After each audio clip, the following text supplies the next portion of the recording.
Are you looking for a traditional banking experience with a banker who calls you by name? Then we invite you to get to know our friends at Bryant Bank. Bryant Bank customers enjoy online banking accessible around the clock to give you the freedom and flexibility to bank your way, all backed by the people you know and trust. Get to know your Bryant banker at one of the 4 Tuscaloosa locations today. Bryant Bank, an equal housing lender, and as always, a member of the FDIC. DDP.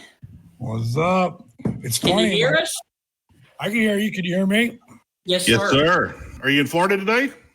No, I won't be in Florida probably till the fall.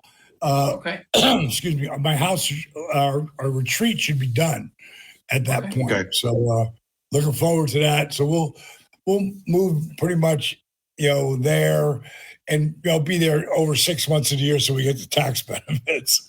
Right. But I'm living right on the beach, so that's another driving force to keep me there. You can make fun of me for this. I don't buy lottery tickets, but it's almost $1 billion. And I told my wife, I was like, I'm going to go buy one. And I'm right here in Northwest Mississippi. I'm just under Memphis, Tennessee. Memphis is 8 miles away. But the taxes in Tennessee are tremendously better than they are in Mississippi. And I told my wife, I was like, when I'm out doing my running around, I'm going to buy my lottery ticket in Tennessee because that's going to save us about $40-something million if we happen to hit. That's tremendous. Is it really at $1 billion? It's like $968 million. Wow. It's worth to go spend the $2-3. Hell yeah, dude. Eventually somebody's got to win. Did you ever see that movie on the movie that Robert Cranston was and Annette Bening? Have you seen that about just Google that. And okay. They figure out how to, it all comes down to how many tickets you buy, what your chances are that you win. Yeah. And they made for their town millions of dollars. Yes.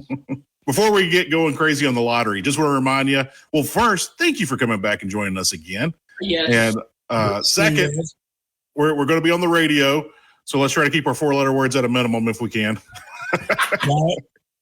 We don't want the FCC calling. I like the Powerball to call me, not the FCC. So yeah, right. All right. I'm going to pull us down. We're going to get going, okay, DDP? You got it. You are locked in on the Stingray Show, and coming up on this edition, we have a very special guest joining us who was a WWE Hall of Famer as well as a big icon in the WCW. Diamond Dallas Page, a.k.a. DDP, will join us on this edition of the Stingray Show. Guys, we've got a lot to cover with him, so let's get things rocking and rolling. Hi, this is Tim Brando with a reminder. Those of you on Tide 100.9, look out. You're about to feel the buzz of Stingray. This is Stephen Ray, a.k.a. Stingray, coming to you live from Tuscaloosa, Alabama. I'm Heath Hopkins. I'm here in DeSoto County, Mississippi, right outside of Memphis, Tennessee. Mark, I'm going to put you on the spot. Do you feel that responsibility to pay it forward and give some kid a chance coming up in the ranks, kind of like Tony did for you?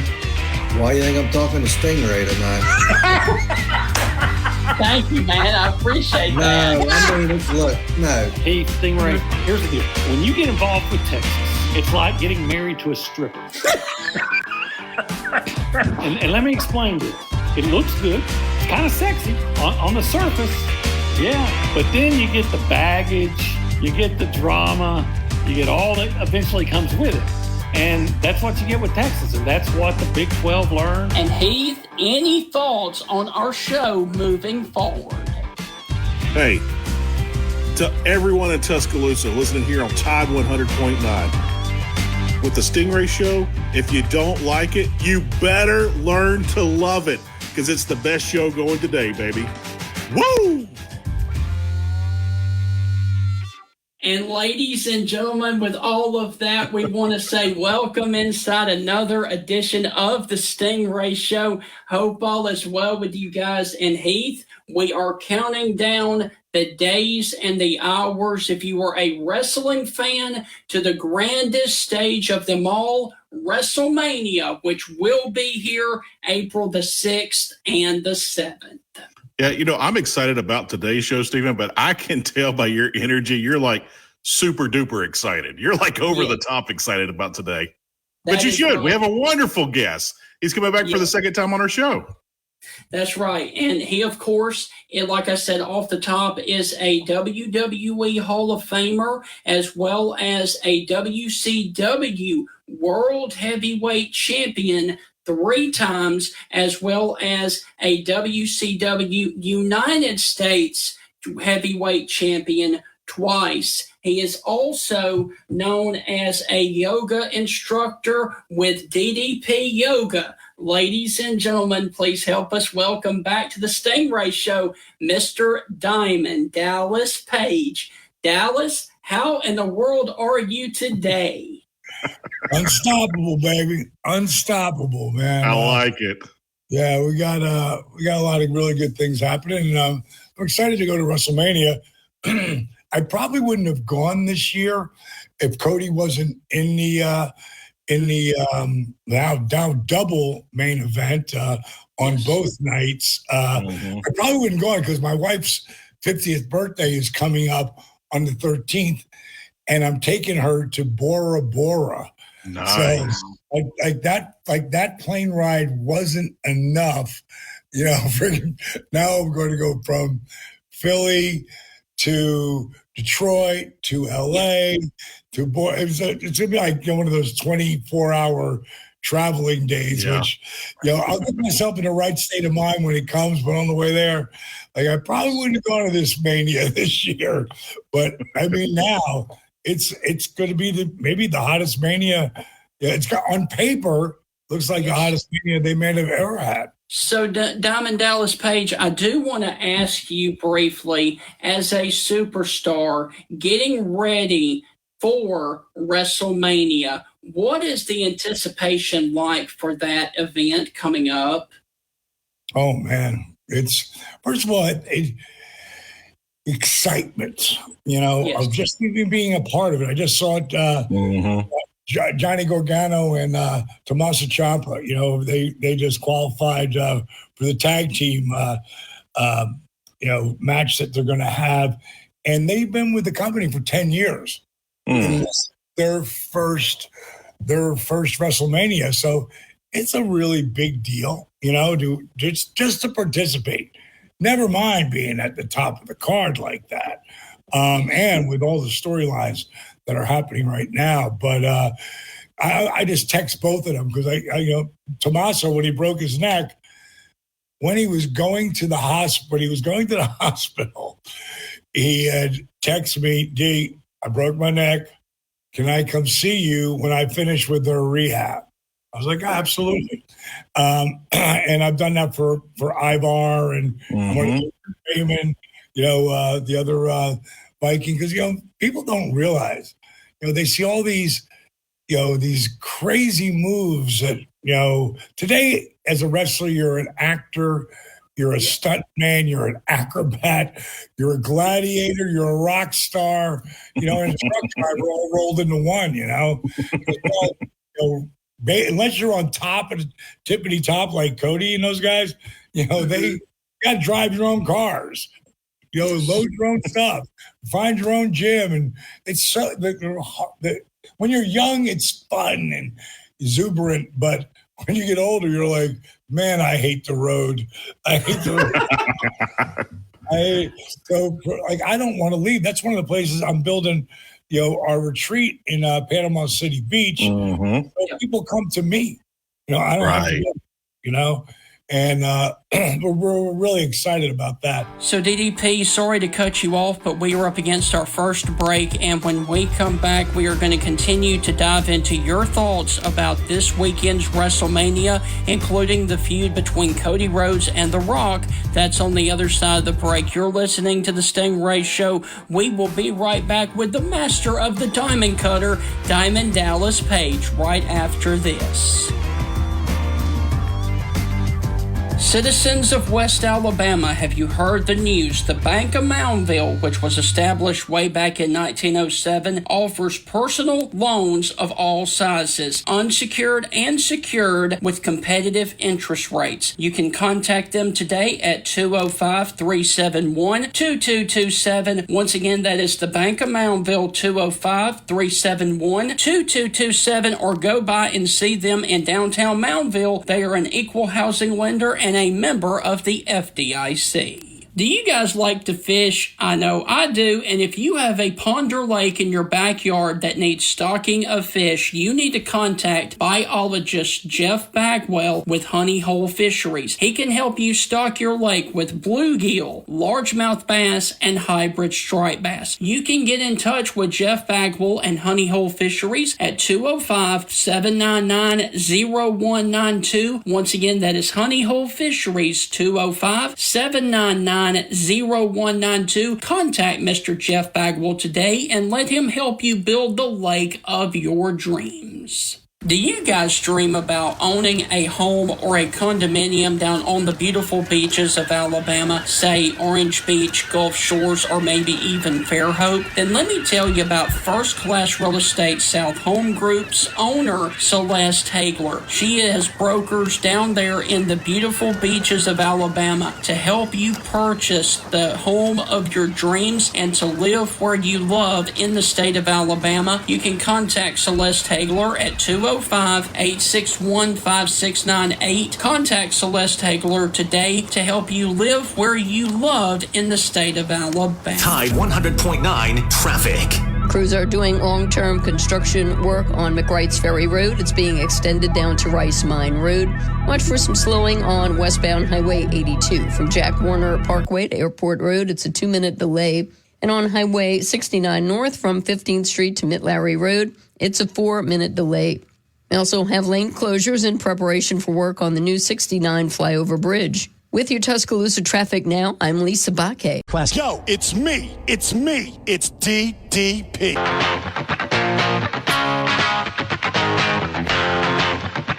Self-high five.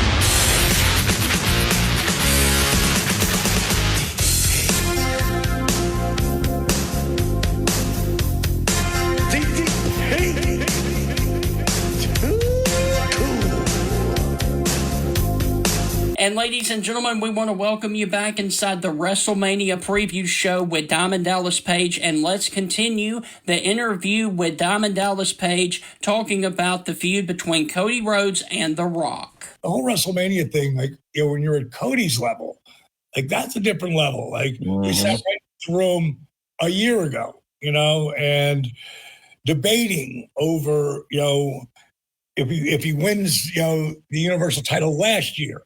You know, and, you know, what if he doesn't? And my attitude was, so what? You know, was it really that bad a thing if you don't win? Right. And he said, I knew you were going to say that, you know, but I'm the only one who said that, you know. Right.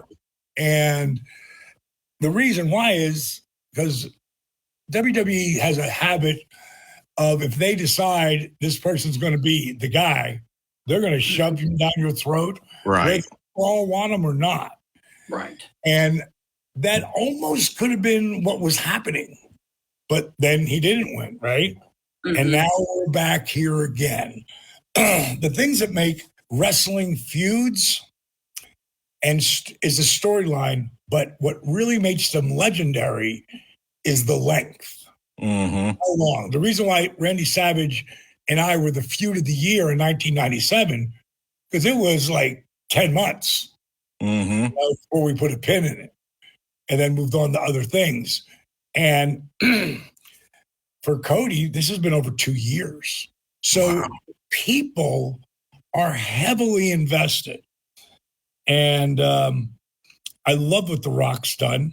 You have to understand when a guy like The Rock comes in, well, first of all, there's nobody like The Rock. Right.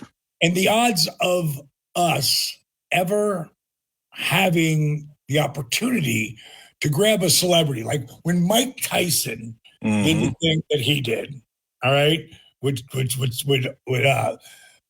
Stone Cold, and he just reffed. But when he got involved, it got heavy.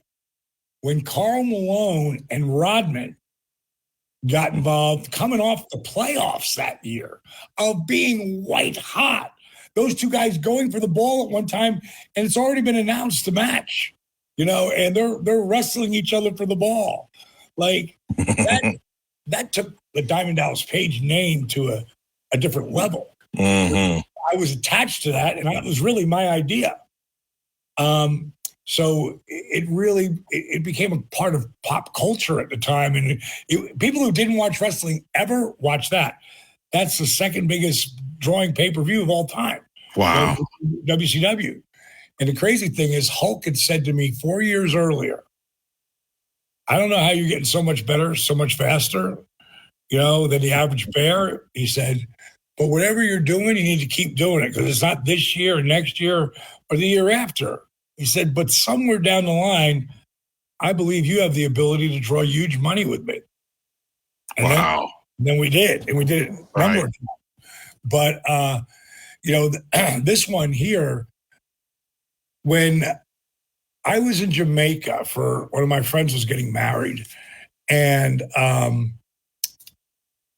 just was on my computer playing around, and I saw all these WWE performers on this stage, and they were like coming out with music and the whole deal, but it was basically an hour,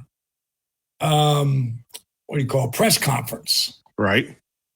And then it gets to, and I kind of got my attention. So I was listening to someone, because most of the people at that level they're good talkers. So they're going to be entertaining when they're out there. And then Roman came out. And then Rock came out.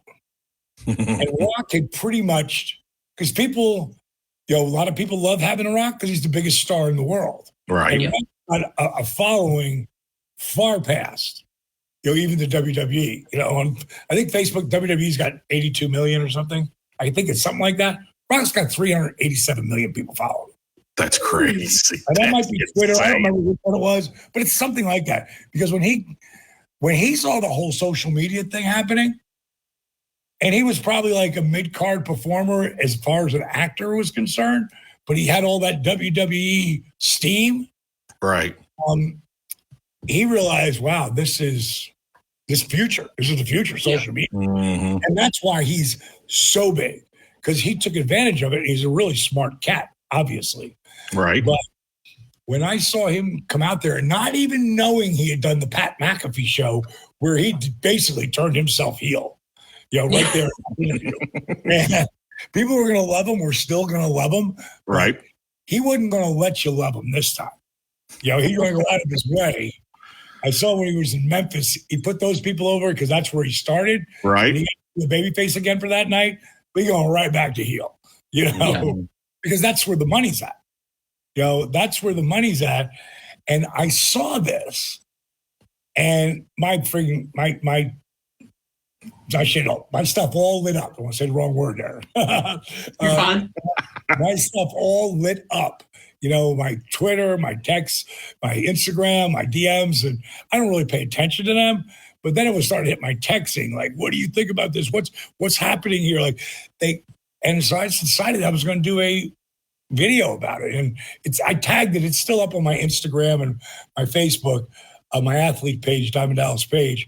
But it's me talking about what had just happened. And I compared it to what happened in our era when the Monday Night Wars was white hot. And Scott Hall shows up out of nowhere. And then Kevin Nash shows up. And then Bischoff gets powerbombed through the stage. You have to remember, no one ever touched Vince. Right. I never touched an owner of any of those federations, but Bischoff went with it. And it makes me feel Vince is doing the same thing, but he was the first to do that. And then you get your best three against our best three, and then there's still only two guys out, going against three guys. And then when Macho's down, here comes Hulk to save the day, and then he drops the leg on Mach and turns heel. I had to talk about that because I remember when that happened, Eric Bischoff told me that the phones lit up at Turner. Like parents were so mad. Really? Because now their little kid, none of the little babies or little young boys and little girls crying, because Hulk's a bad guy, and love it. It emotionally affected people because they didn't know back then. Is Vince working with, Turner? Is that what's happening here? Like they didn't know. Now all of a sudden you have 25 years later, and you've got The Rock, and he's being met with, we want Cody and Rocky, so it was probably split down the middle at one point for the people who would have huge Cody fans. But when he turned heel, he completely flipped it. And that was a moment, like you don't know what's real and what's not. Because, when it comes to professional wrestling, it's kind of like the politics, of a predetermined sports entertainment world, which I'm almost saying, like, I'm throwing a flag on a couple of those calls for Kansas City going into that, before they got to the Super Bowl and the, let's just call it the Taylor Swift, moments of, just like there was a couple of calls that were like, really? All that call takes is a call here and a call there, and it shifts momentum. Yes. So as far as I'm concerned, the NFL is pretty much a work as well. DDP, we're about to head to break, but I got to ask you: is DDP a Swiftie? No, I have a lot of respect for her because of the way she treats her fans. I'm not a big fan, but I don't really know her work. But I think as a human being and being a mega star, it's pretty awesome. Yes. As far as being, because it's so easy to get your head so full of, especially when you're at her level. She's the biggest female star in the world. Yeah, no doubt. And when I went to going shopping the other day and I saw 3 different magazines with her face on it, they're trying to sell magazines. My wife has met her 3 times. Always gave her a big hug. Always so nice to everyone. So that's a person of character as far as I'm concerned. I got a lot of respect for her. So DDP, hold that thought because we are up against our first break, and when we come back, we are going to dive into your career in the WCW and the WWE. That's on the other side of the break. You're listening to the Stingray Show.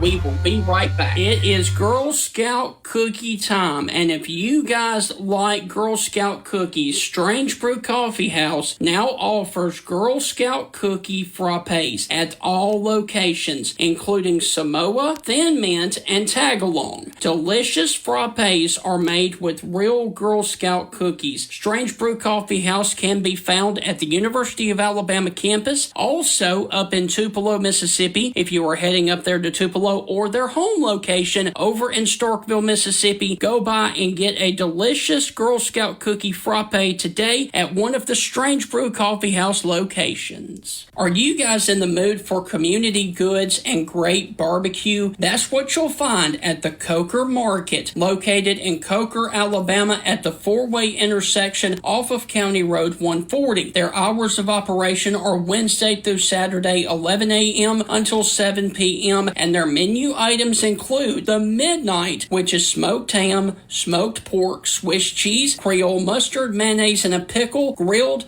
on French bread. That sandwich is absolutely amazing. Make sure you go and check out the Coker Market right there at the four-way intersection in Coker for amazing food and community goods. Are you looking for a traditional banking experience with a banker who calls you by name? Then we invite you to get to know our friends at Bryant Bank. Bryant Bank customers enjoy online banking accessible around the clock to give you the freedom and flexibility to bank your way, all backed by the people you know and trust. Get to know your Bryant banker at one of the 4 Tuscaloosa locations today. Bryant Bank, an equal housing lender, and as always, a member of the FDIC. It's me. It's DDP.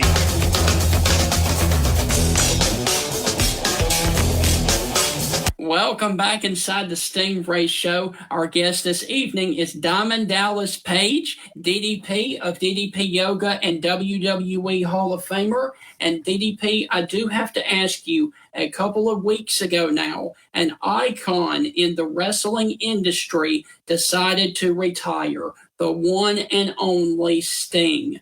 Please talk about your relationship with Sting and what you believe Sting meant to the wrestling industry. Oh, there's a lot of amazing moments. I mean, Sting, I was sitting at this desk right here when he called me and said he was doing his last match, and he goes, "If you can't do it, no problem, bro. But I'd love to have you there because, they're just, and he called Lex and he called guys who were, big, in his career and time spent with them. And I said, I can't be on camera, but I will definitely be there. And me and my buddy Scotty Riggs, we drove up 5.5 hours up to do it. And then, they got us hotel rooms, so we stayed over there and drove back next day. But being there, it was time. He hit that run, and he was still leaving. When you're working with Darby Allin, who's a hell of a young talent, and they had such great chemistry together, and Sting brought Darby to a different level. Yes. And when it's like, he's 64. He probably would have retired a year earlier, but for whatever reason, he kept going.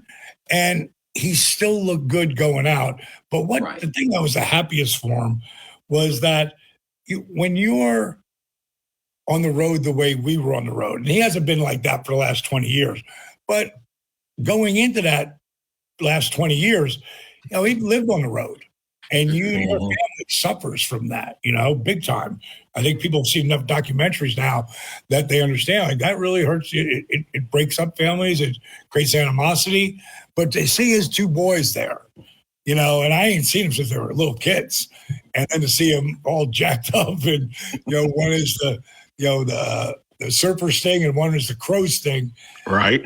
That was probably, I bet you that was one of his top favorite moments of all time in the ring, getting them to come in there and shining them a little bit and doing it, and then they didn't pull any punches with what they did. It was kind of crazy. I'm sure he was sore as hell the next day. Yes. And really glad to be done, because like every time you go in that ring, every single time you leave a little piece of your body in there. Yes. And you don't really feel it till you get to where he is now. Like you don't really, through your 50s, most guys are, they can still fight through that and still hit the weights hard, and then they end up hurting themselves even more because they have tearing muscles. And bottom line is, for him to have had that and had all the people there and the fans, and that place was sold out. Yeah. And they hadn't been really selling any places out recently because WWE had all the momentum.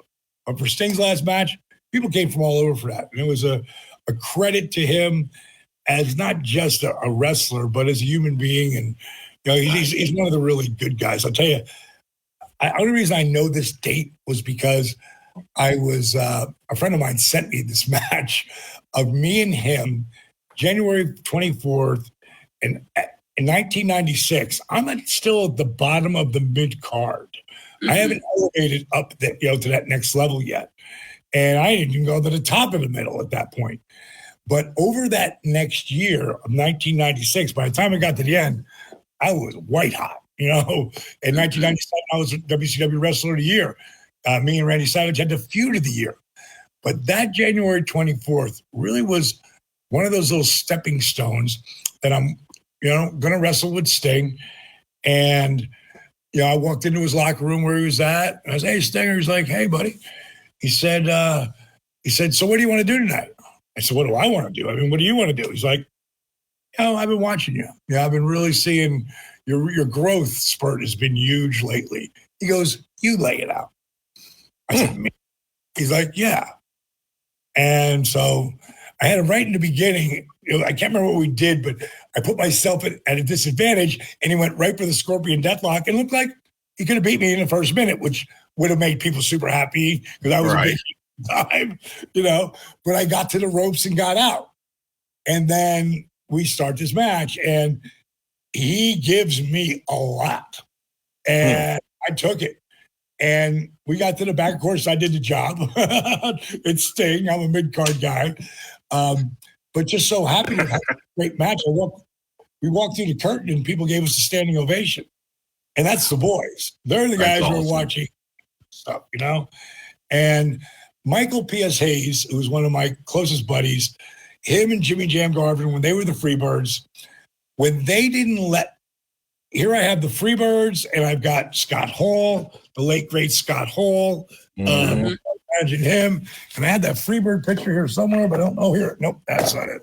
I got like a little show and tell thing all around here. I don't know what the Freebird picture is, but those guys used to rib me all the time.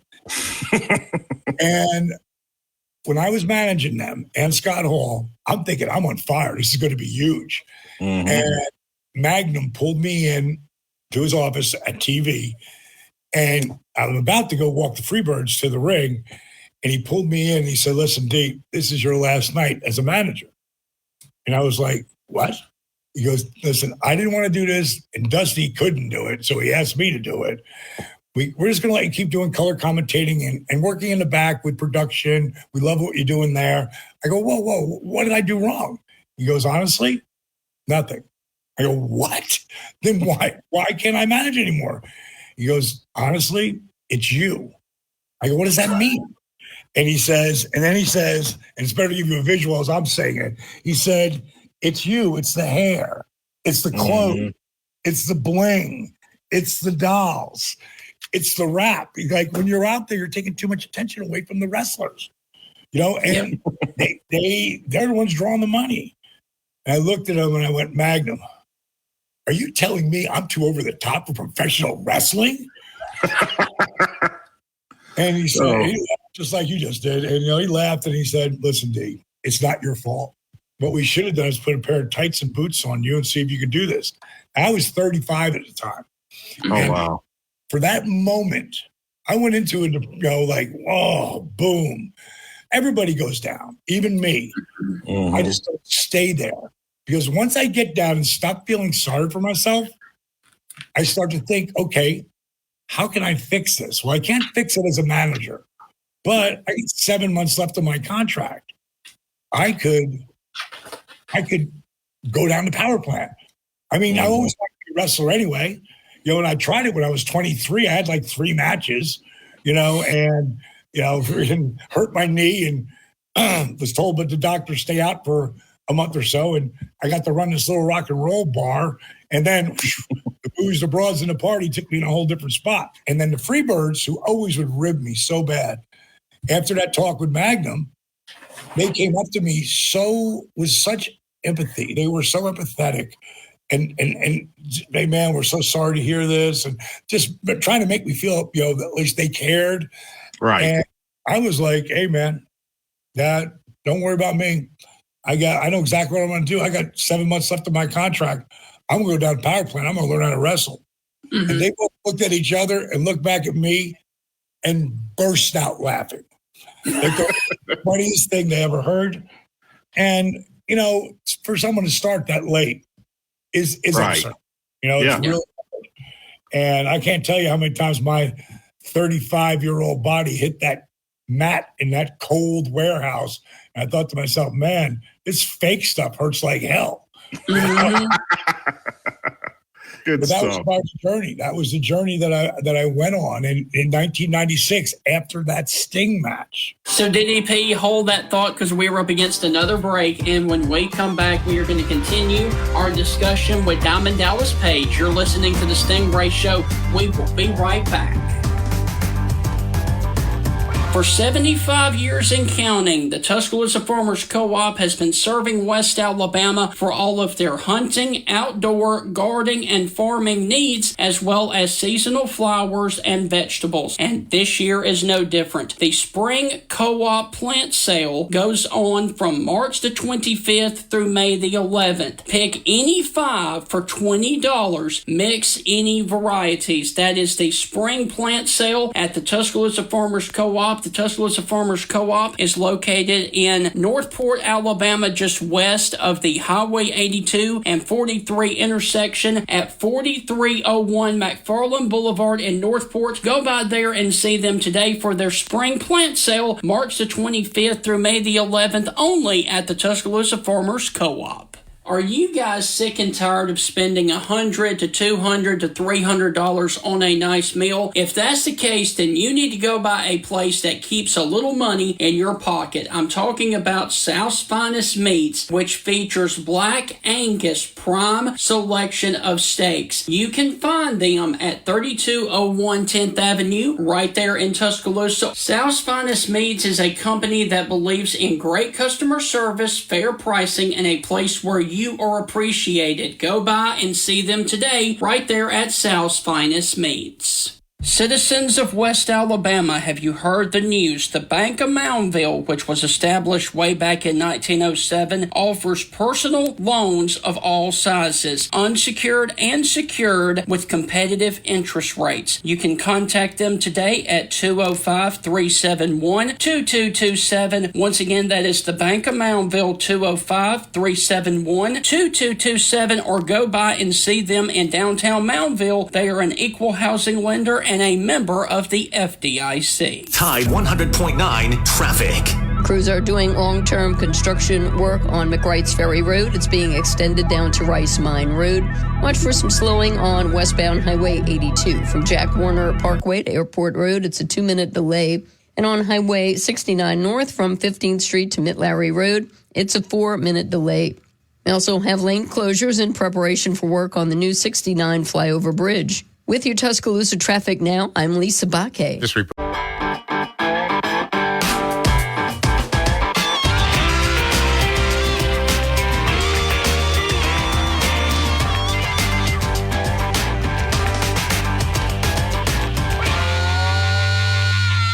Are you guys sick and tired of spending $100 to $200 to $300 on a nice meal? If that's the case, then you need to go by a place that keeps a little money in your pocket. I'm talking about South's Finest Meats, which features Black Angus prime selection of steaks. You can find them at 3201 10th Avenue, right there in Tuscaloosa. South's Finest Meats is a company that believes in great customer service, fair pricing, and a place where you are appreciated. Go by and see them today, right there at South's Finest Meats. All right, welcome back inside the Stingray Show. Our guest this evening is Diamond Dallas Page. And DDP, after getting to the WCW in 1998 at Halloween Havoc, you had a world title shot against then champion Bill Goldberg. Talk about that match and especially how difficult it was to wrestle Bill Goldberg. Well, you know, it was really like Bill's one is an amazing athlete. Obviously, in 7 years in the NFL,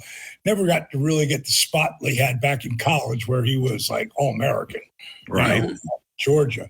But he was really green. Like, he'd only been wrestling like 15 months, but he was so believable, you know, and everything we were doing back then was reality based. And I'll never forget, once we know we're going to, wrestle, I said to him, I said, oh man, I got this great idea. I got one spot where you're going to miss the spear. And he said, no, I'm not. I said, yes, you are. He goes, no, I'm not. He goes, that's my thing, man. Spear sets everything up. I go, yeah, that's why you're going to miss it. And when you get it the second time, well, then you'll really have them.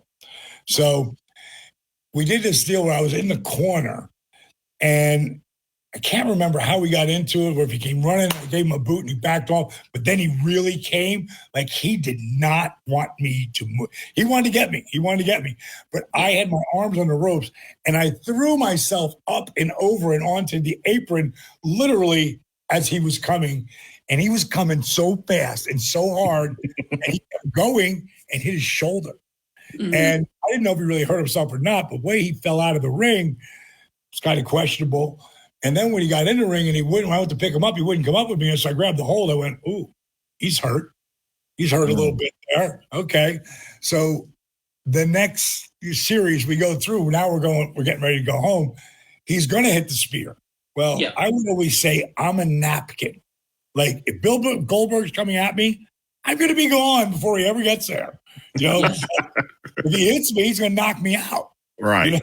So, and he broke Big Show, or the Giant at the time, sternum by hitting him.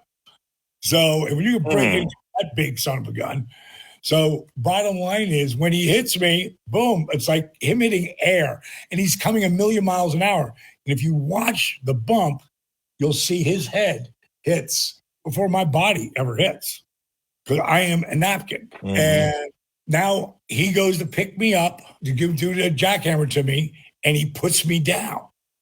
I'm thinking, oh my God, he's actually really selling. I don't know at the time, he's knocked out. Oh, wow. He was literally out on his feet. But this is what a performer Bill Goldberg is. He picks me up with one arm, and I just flip behind him and hit him with a cutter. And I know he's going to kick out. I'm going to lay there for like 15 seconds.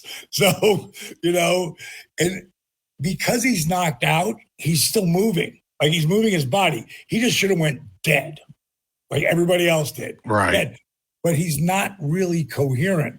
So finally, I lay on top when I go for the cover, 1-2, and he kicks out, as opposed to 1-2, Like, it's still got the but it's little moments like that pull the people in farther, you know? Right. Mm-hmm. And then I went to shoot him off again. He reversed it into the jackhammer.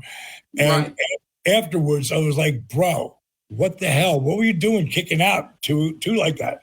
He goes, D, I don't remember any of that. Wow. And I would be there on my own. I can remember one time I was backstage, and I just stopped walking. I look at Kimberly, and I go, did I just wrestle? She went, what? I said, I'm looking at my gear. I'm standing, you know, in my gear, sweaty, you know. I'm like, did I just wrestle? Is this Nitro?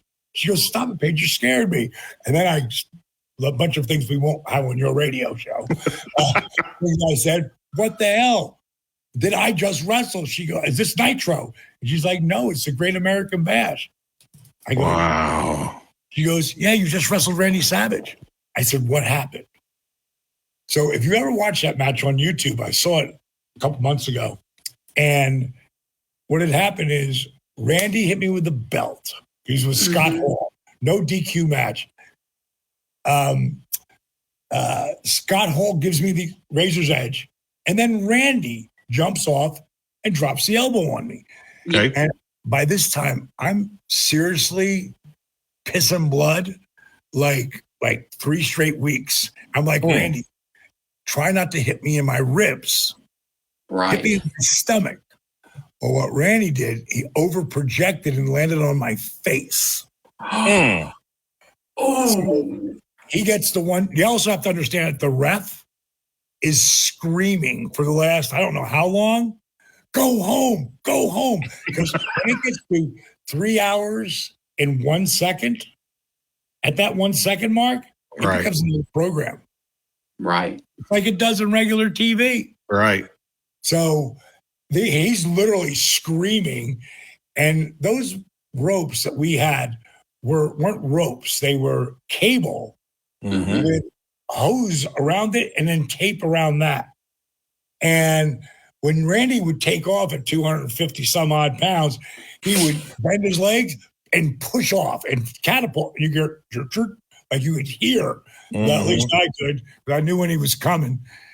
And she said, if you watch the TV, if you watch the YouTube, you'll see me start to sit up while they're getting their hand raised because they're about to go to black. And then I raise up a little bit and I come back down. It goes to black. We got to go. She said, after that, I sat up like Taker. They're in front of me. I'm behind them. I stumble to my feet. They're looking at me like, what the hell is he doing? Falls through the ropes, give them both the finger.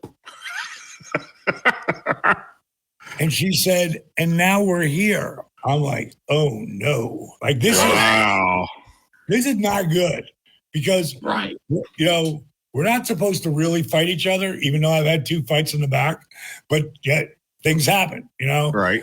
But this is like, we're going to beat your ass because it would be like John Wayne, Clint Eastwood, and Sylvester Stallone, you know, boom, boom, boom, boom, boom, boom, boom, boom, on, you know, Scarface, freaking, you know, Al Pacino when he's all coked up and he goes, come on. He's getting shot left and right, but he's still shooting people, right? Like, it's just really bad. If you're the star, like Al, you can get away with it. If there's, you know, not in this scenario, this is bad. Right.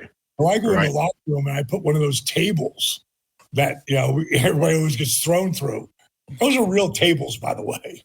You know, just to let anybody know. And the chairs are real chairs. That's why they won't let you hit people in the head anymore. But I put that table in front of me and they kicked that door in and they're rah, rah, rah, rah, rah. I go, I was knocked out. I have no idea what happened. I go, you really think I do that? I threw the table away. I go, let's go. And then I turned around and walked out.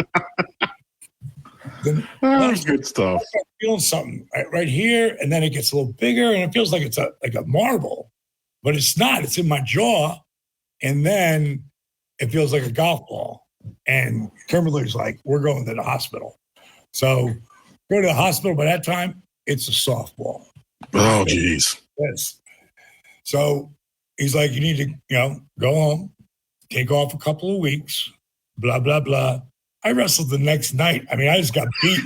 I'm going over on Nitro, you know, but I didn't really thought about the concussion-based stuff, you know? Right. Right. So Randy, I'm waiting for him to show up at TV. So I'm sitting at the end of the ramp where all the trucks come in and everything. And I'm sitting on some, you know, speaker boxes because the reason why those sound so unbelievable, it's like a concert with all the speakers that are up there. So I'm sitting on one of the boxes and Randy walks in and he walks right up to me and he leans in and he goes, sorry, brother. So I know what it's like to get knocked out and be out on your feet. Yes. It's weird. Very weird. So DDP, hold that thought because we were up against our final break. And when we come back, I've got one more question for you about your time in the WWF. That's on the other side of the break. You're listening to the Stingray Show. We will be right back. Are you guys sick and tired of spending $100 to $200 to $300 on a nice meal? If that's the case, then you need to go by a place that keeps a little money in your pocket. I'm talking about South's Finest Meats, which features Black Angus prime selection of steaks. You can find them at 3201 10th Avenue, right there in Tuscaloosa. South's Finest Meats is a company that believes in great customer service, fair pricing, and a place where you are appreciated. Go by and see them today right there at South's Finest Meats. For 75 years and counting, the Tuscaloosa Farmers Co-op has been serving West Alabama for all of their hunting, outdoor, gardening, and farming needs, as well as seasonal flowers and vegetables. And this year is no different. The Spring Co-op Plant Sale goes on from March the 25th through May the 11th. Pick any 5 for $20. Mix any varieties. That is the Spring Plant Sale at the Tuscaloosa Farmers Co-op. The Tuscaloosa Farmers Farmers Co-op is located in Northport, Alabama, just west of the Highway 82 and 43 intersection at 4301 McFarland Boulevard in Northport. Go by there and see them today for their spring plant sale, March the 25th through May the 11th, only at the Tuscaloosa Farmers Co-op. Are you looking for a traditional banking experience with a banker who calls you by name? Then we invite you to get to know our friends at Bryant Bank. Bryant Bank customers enjoy online banking accessible around the clock to give you the freedom and flexibility to bank your way, all backed by the people you know and trust. Get to know your Bryant banker at one of the 4 Tuscaloosa locations today. Bryant Bank, an equal housing lender, and as always, a member of the FDIC. Yo, it's me. It's DDP.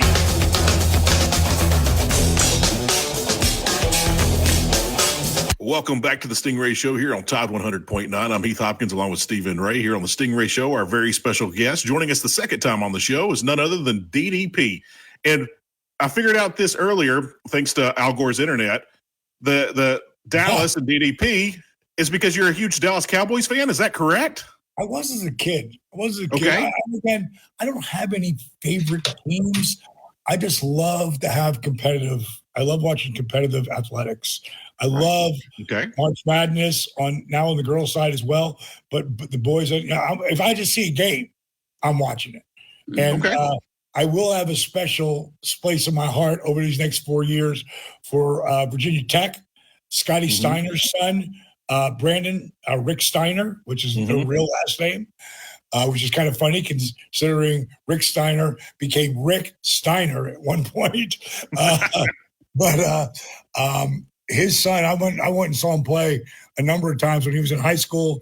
He was all-state point guard from Georgia, and a great kid with an insane work ethic, a Cody Rhodes work ethic, DDP work ethic, like really intense. So keep your eye on him. So, DDP, I want to go to when you broke into the WWF, and that, of course, was where you had your feud with The Undertaker there, where you actually stalked The Undertaker's wife. First off, how did all of that come about, and what was it like working with The Undertaker? Working with Jake was great, but the way it was set up storyline-wise, it was just a beat down WCW. You know what I mean? It was what it was. It was business, you know? Right. And I took it personally in the beginning. You know, but it really wasn't personal. Whoever that first big WCW star came in, they were going to get dogged down, you know? Right. And I did not think about that. You know, I thought, you know, I was 45. Like, I literally walked away from $487,000. Wow. They wouldn't let me, they wouldn't give me 100% of the money they owed me. If you left, then you got 50% of what they owed you. If I had a lawsuit against them too, because of all the, like those that stuff, DDP got doll behind you. I mean, we had so much merchandising, but they had no idea how to do all that stuff because Turner Broadcasting had never been a merchandising company. They sold some T-shirts, but that was it. And next thing you know, there's 250 different things with our likeness on them. I mean, we had a lot of stuff that we never got paid on. And it was 12 of us who had the lawsuit.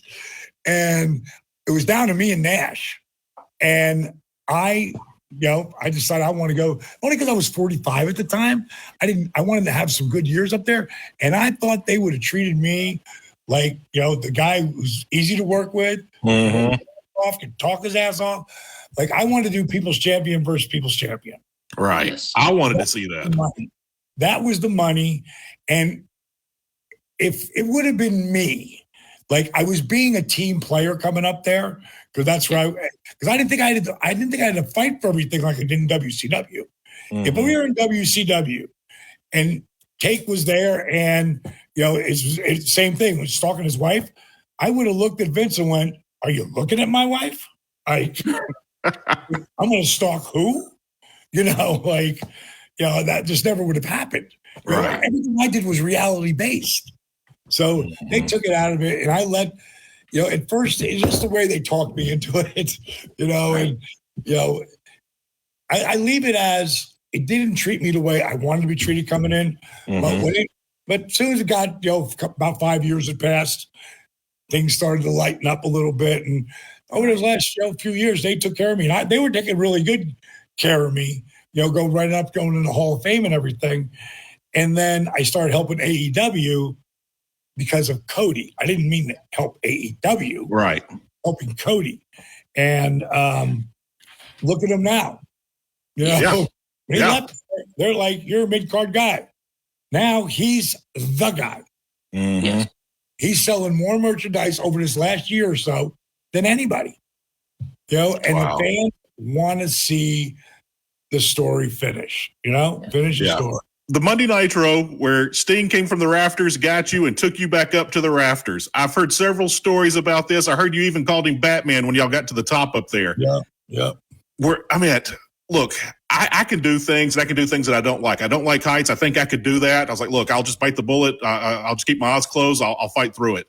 What was that like when they brought that idea to you, and how did that go down?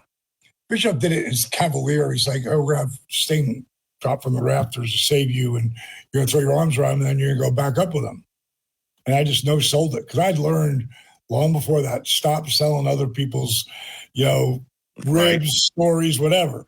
Because you're not even going to sell that at all. I go, well, I know you're not just going to let me put my arms around him. You got to have something planned. So they put me on that harness, and I put my jacket over it, and you couldn't tell. And when I went out there to practice at 10 o'clock, before 10 o'clock, at like 4 o'clock, they hooked me up. I laid on my stomach. They hooked me, and they brought me up 10 feet. Go, you feel good? I go, yeah, I feel good. He goes, okay, now we're going to. And what they did, it was a forklift. The rope goes up. There's a pulley. It goes like this, spindle, and then goes down to the forklift. And then the forklift drives off. That's how it goes up. I don't know that at the time, but they picked me up 10 feet in the air and said, okay, now we're going to take you to the top. I go, no, you're not. They're like, what do you mean? I go, put me down. He's like, no, we got to take you to the top. I go, no, you're not. I said, put me down. I got down. I unhooked myself. I said, bro, today I'm Frank Sinatra. What's that mean? I go, you got one take. That's it. I'm not doing it twice. So I wasn't really scared, at the time when it, I had it set in my mind, I had myself, my God, my mind right with God. And I remember Hulk coming up behind me, and I'm looking out when I'm going to take off, getting ready to go. And Hulk, the NWO hadn't come out yet. And he said, that's my idea. I said, yeah. And I'm not even looking at him. I'm looking right out at the ring. And he says, you're scared, aren't you? I said, no. He said, you're a damn liar, And I wasn't scared until Hulk hit me with a belt. I go to the floor. Sting drops down. I'm still good. Sting goes to clip me. And now Nash runs at him. So he steps out and hits Nash. He's like, what are you doing? Boom. What are you doing? No, don't. Like, he's going, get the hell away from me. Because this is a stunt we've never done. Like, let me focus on this. Right. And now I start hyperventilating because he's not feeling that good about this right this moment. Mm-hmm. It literally hooks me. And whatever code they had, the thing would come up a little bit. So now I'm off the ground about 8 inches. And at that point, I'm like, breathe. And I start breathing. And now I feel Sting's got control. And we go, bro. And as we're going, the people are going crazy. And I've got my eyes closed. And I'm like, open your eyes. You're never going to see this again. And I did. And it was so surreal because everyone was like, oh, my God. Like everyone was looking up as I go, whoop. And like you said, I got to the top. And when I got to that catwalk, I literally threw myself over. And I was hanging upside down. My feet were in the air. And he's hanging there with there's like a white light behind him. And that's where I really said, oh my God, you really are Batman. So DDP, before we let you go, would you please give us your favorite catchphrase that you ever did? Whichever one it can be, the floor is yours, but please give us a favorite catchphrase of yours to send you off with. Well, the one that everybody knows is, it's been your pleasure, and you will feel the bang. And that's not a bad thing. That's a good thing. All right, boys, been your pleasure. I'm out. See you, DDP. Thank you, sir. Thank you so Hey, much. guys. You're welcome. Leaving the building. Feel the bang, baby. There we go. So, Heath, that is going to wrap up another edition of the Stingray Show. The pleasure has been all of yours. Bang! As DDP would say, we will be back with another Stingray Show next time. So that's going to do it. And Heath, once again, we will see you guys on down the line. And on down the line is the next time that you tune in to the Stingray Show. We will see you then. Yo, it's me. It's me. Bang! Yep.